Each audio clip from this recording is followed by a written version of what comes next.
खामोश वाकयात में नए आने वाले दोस्तों से गुजारिश है कि चैनल को जरूर सब्सक्राइब करें और बेल आइकन पर जरूर क्लिक करें ताकि हर नई आने वाली वीडियो का नोटिफिकेशन आपको बर वक्त मिल सके। तो चलते हैं आज के एपिसोड की जानिब। वजदान बजाते खुद उसके निकाह में शिरकत के लिए आया था और एक भाई की तरह उसने सब कुछ किया था। एक अनजान इंसान की अपने लिए इतनी फिक्र देखकर उसकी आंखों में आंसू आए थे और जब वजदान ने अपना हाथ उसके सर पर रखा तो उसकी आंखों से आंसुओं का एक रवां हुआ था। जिंदगी के इतने बड़े दिन उसके साथ उसका कोई भी अपना नहीं था। दिल दुख से भरा हुआ था मगर वो कमजोर पड़कर अपना तमाशा नहीं बनाना चाहती थी। वो सफ़ीर और उसकी माँ की शुक्रगुजार थी कि इन लोगों ने उसे अपनाया था, वरना वो कहाँ जाती, ये दुनिया तो उसे नोच खाती। निकाह के बाद सफ़ीर की अम्मी उसे सफ़ीर के कमरे में छोड़कर गई तो उसका दिल एक नई लय पर धड़का था।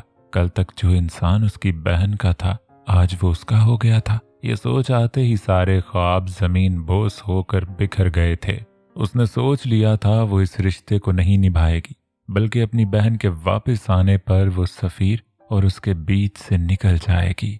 अभी वो इसी सोच में थी जब कमरे का दरवाज़ा खुला था और सफ़ीर कमरे में दाखिल हुआ था। सलाम करता वो उसके पास बैठा तो वो खुद में सिमटी थी। सफ़ीर ने आगे बढ़कर उसके माथे पर अपने लब रखे तो उसकी रीढ़ की हड्डी में सनसनाहट हुई थी।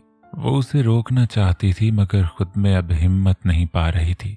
सफ़ीर, रिहा, सब भूल जाओ, याद रखो तो ये कि मैं तुम्हारा शौहर हूँ और आज हमारी शादी हुई है। उसके होंठों पर उंगली रखते वो मखमूर लहजे में कहते उसका दुपट्टा उससे अलग करते बोला तो उसने सख्ती से आंखें मींची थीं। उसका सर तकिए पर रखते वो उसके ऊपर आया था और आहिस्ता से उसकी आंखों पर अपने सुलगते लब रखे थे। उसके गाल छूते सफ़ीर ने उसकी थोड़ी पर लब रखे तो वो सिसकी थी। सफ़ीर ने झुककर उसके चेहरे पर अपनी मोहब्बत की मोहर लगाई थी और उसके हाथों को अपने हाथों में उलझाते तकिए से लगाए तो उसने जरा सी आंखें खोलकर उस इंसान को देखा। वो उसकी किसी नेकी का सिला था, वरना जिस तरह उसकी बहन गायब हुई तो वो उस पर इल्जाम लगाकर खुद एक तरफ हो जाता, मगर उसका ज़र्फ बहुत बुलंद था।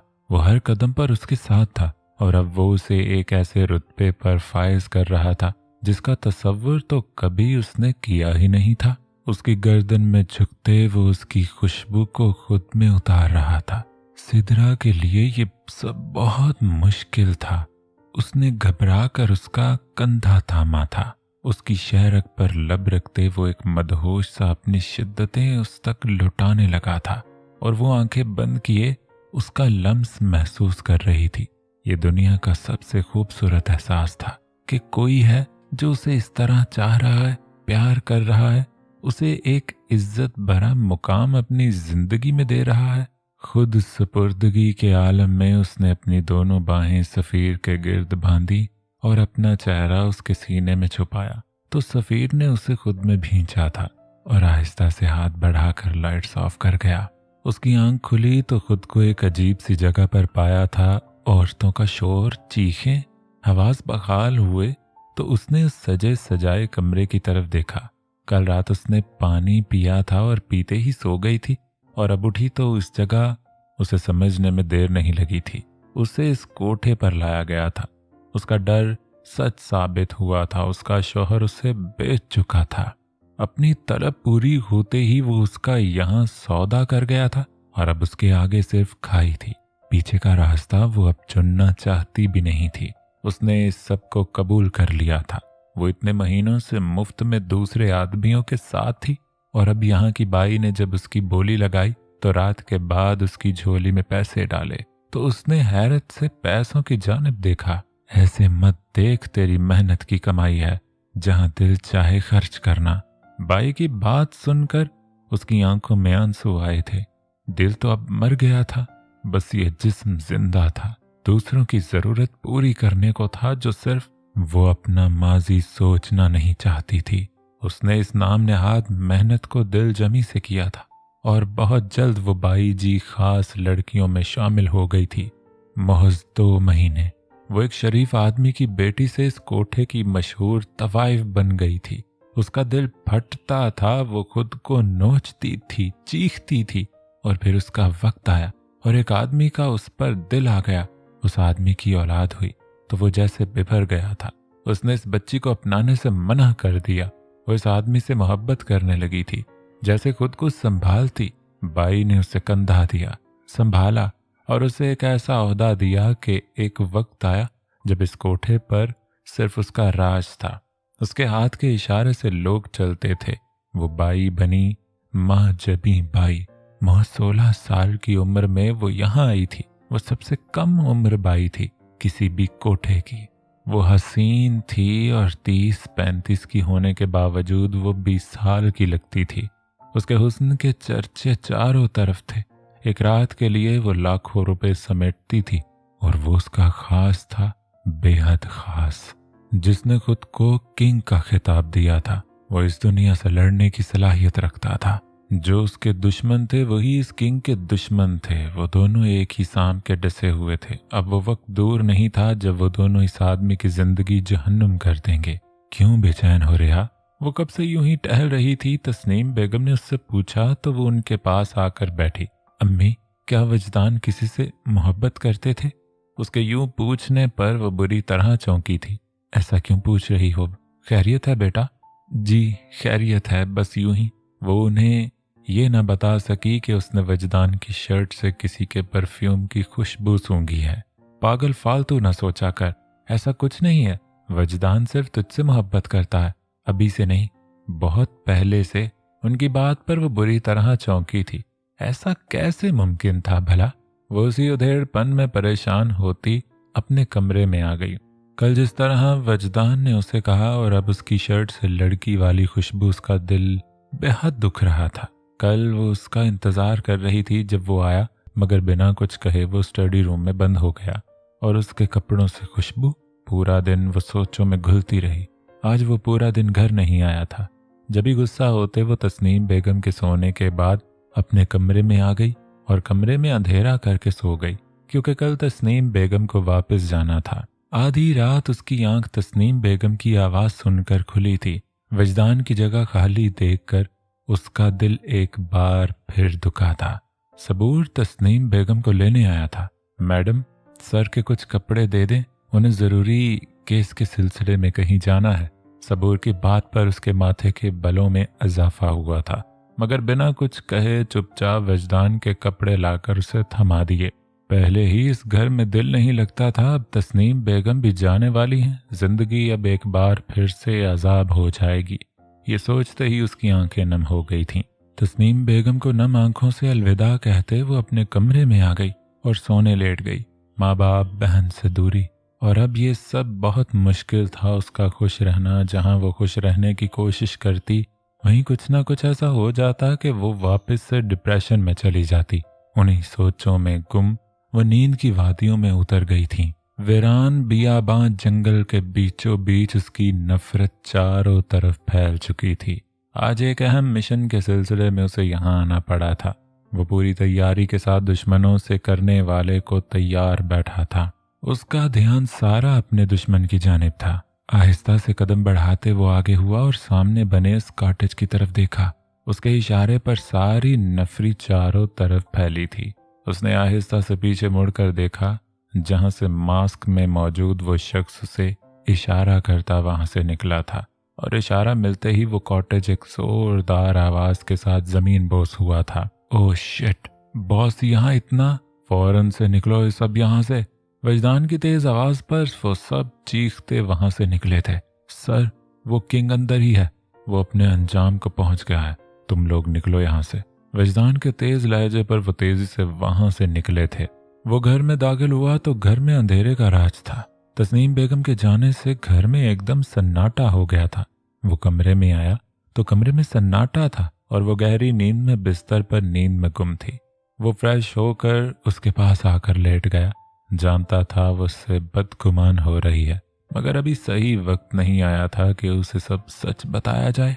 उसके चेहरे पर बिखरे बालों को संवारते वो झुककर उसके माथे पर अपने लब रख गया तो वजदान का लम्स महसूस करके रिया ने नींद से बोझल आंखों को खोलकर उसे देखा था। उसे जागता पाते वजदान ने आहिस्ता से उसकी पलकों पर अपने सुलगते लब रखे। अम्मा बता रही थी, बदगुमान हो रही हो, मुझसे शक कर रही हो मुझ पर।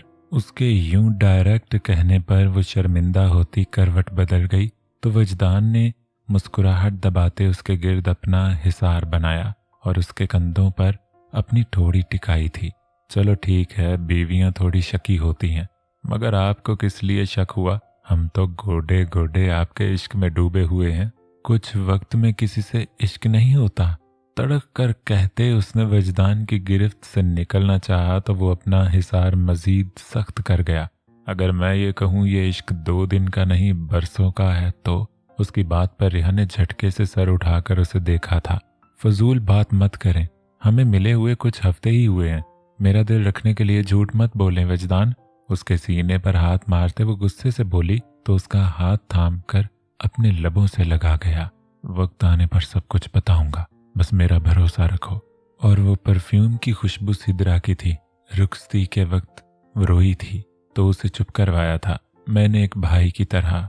उसके फूले फूले गालों को छूते वो बोला तो हया से उसकी पलकें लर्जी थीं।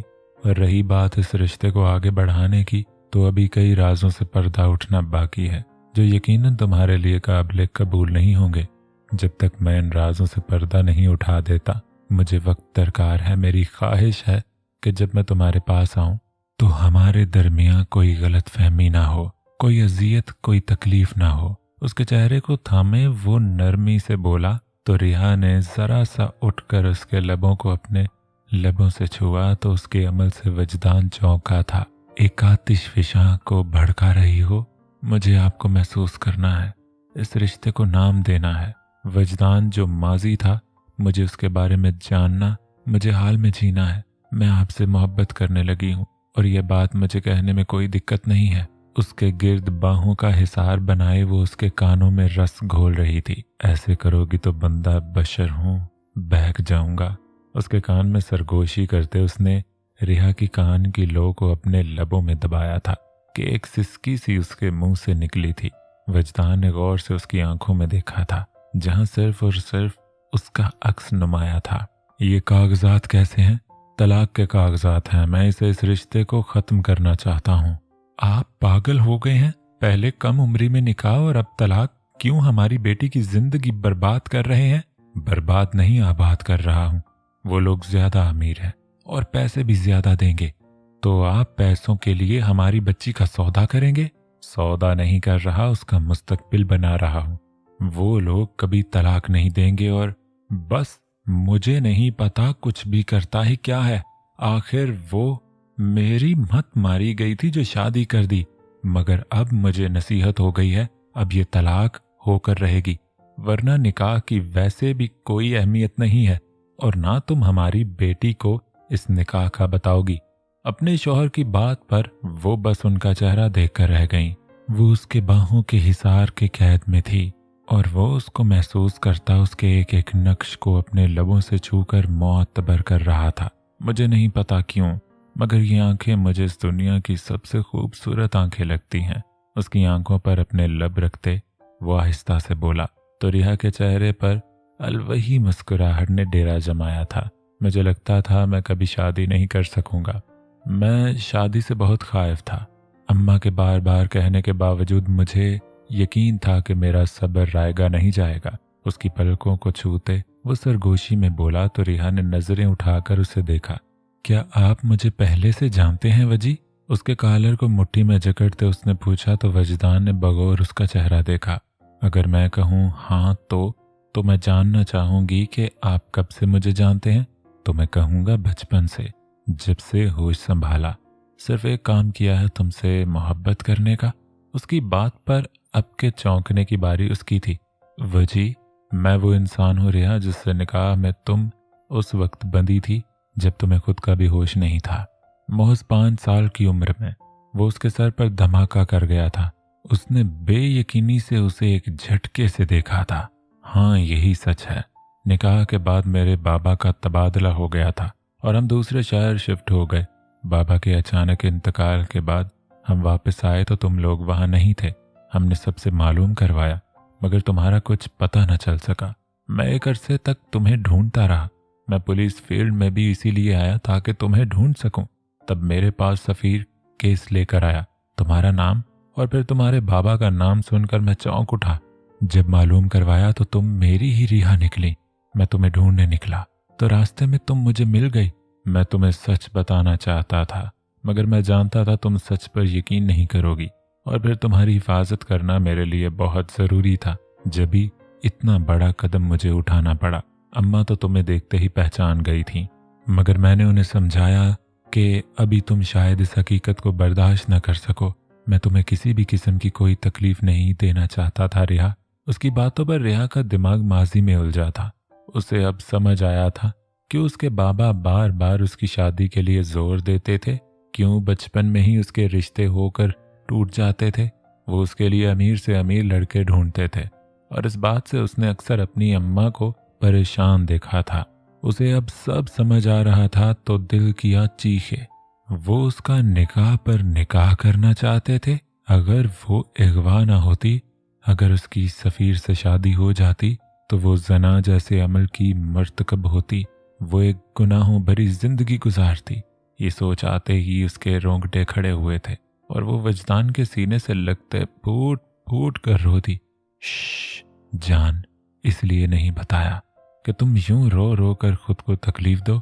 इसलिए बताया है कि यह नया रिश्ता शुरू होने से पहले हमारे दरमियान कोई झूठ ना हो, हमारे दरमियान कोई राज ना हो। उसकी गर्दन में झुकते वो सरगोशी करता, उसके ब्यूटी बोन को लबों से छूता पीछे हटा तो उसने नम आंखों से वजदान को देखा और आहिस्ता से अपने लब उसके लबों पर रखकर खुद को उसके रहमो करम पर छोड़ दिया। वजदान के लिए यह बहुत बड़ा झटका था। वो तो समझता था सच जानने के बाद वो उसे कबूल करने से इनकार कर देगी। अपने बाप को कोई भी बेटी कभी गलत नहीं समझती, मगर वो क्या जानता था कितना कुछ वो बर्दाश्त करके बैठी है। वजदान आहिस्ता आहिस्ता अपनी सांसें उसमें उंडेल कर उसे अपने होने का एहसास दिला रहा था। उसका हाथ रिहा के पोर पोर को महसूस कर रहा था और वो आंखें मूंदे उसका लम्स अपने जिस्म पर महसूस करके सुकून में थी। ये वो सुकून था जो उसे किसी और दुनिया में ले गया था। वजदान ने उसके होंठों को आज़ादी देते उसकी गर्दन को अपने लबों से छुआ और फिर वहां अपनी मोहब्बत का निशान छोड़ते उसने ब्यूटी बोन पर अपने लब रखे थे। उसकी शर्ट कंधों से सरकाते वो अपने लब वहां रख गया और फिर आहिस्ता से वो पूरा उस पर हावी हुआ था, अपने पूरे वजूद पर। उसके होंठों का लम्स महसूस करके रिहा ने उसकी शर्ट को मुट्ठियों से थामा तो वो जरा सा उठकर अपनी शर्ट उतार कर दूर फेंक गया। उसे यूं देखकर रिहा का दिल बुरी तरह धड़का था। वो आहिस्ता से उस पर झुकता उसके लबों को एक बार फिर अपनी गिरफ्त में ले गया। वो उस पर हावी होता अपनी शिद्दतों से उसे रोशनास करवा रहा था। वो आंखें बंद किए बस उसे महसूस कर रही थी। वो रफ्ता रफ्ता उसकी रूह में तहलील होता जा रहा था। रिहा ने जरा सी आंखें खोलकर खुद पर झुके उस शख्स को देखा था जो अपनी मोहब्बत की बारिश उसे पोर पोर कर भिगो रहा था। वो सिरापाए मोहब्बत था। उसके लिए वो हर हाल में उसके साथ था और यही यकीन उसे मायूस नहीं होने दे रहा था। उसकी वजह से उसकी बहन आज महफूज हाथों में थी और एक लड़की को क्या चाहिए होता है। वो अपने माजी से अनजान बिल्कुल भी नहीं थी, मगर अभी सही वक्त नहीं आया था कि वो इन राजों से पर्दा उठा दे जिन्हें वो खुद से भी छुपाए बैठी थी। वजदान की गर्दन के गिर्द बाहें डाले वो उसकी गर्दन में अपना चेहरा छुपा गई। वो इस वक्त सिर्फ और सिर्फ उसे महसूस करना चाहती थी जिससे उसने बेतहाशा मोहब्बत की थी, बेगर्ज और बेलौस।